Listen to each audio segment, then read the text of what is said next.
In today's video, I'm going to teach you how to fix broken image links in Adobe InDesign using the links panel. If you've ever opened an InDesign document and noticed an image missing or showing a low resolution preview, you're likely dealing with a broken link.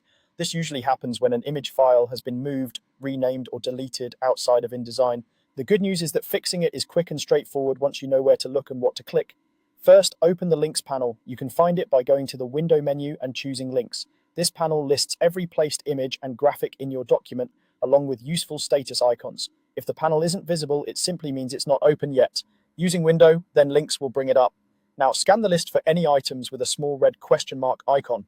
That symbol tells you the link is broken, meaning InDesign can't find the original file where it expects it to be. Think of it like a shortcut that no longer points to the right place. Click to select the missing image in the links panel. Selecting it highlights which graphic you're about to fix, and also shows details like its original name and path, which can help you remember where it came from.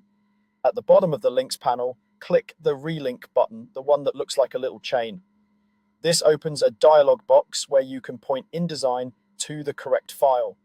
If you know where the image has been moved, navigate to that folder. If the original is truly gone or you prefer to use something else, you can choose a replacement image instead. Once you've found the correct file, click Open.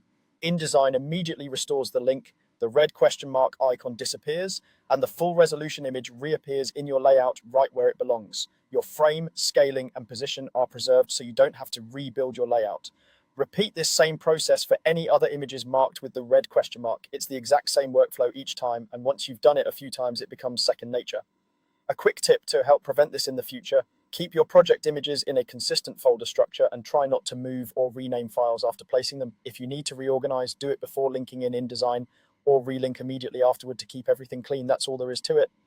With the links panel and the relink button, fixing broken images is fast, reliable, and stress-free.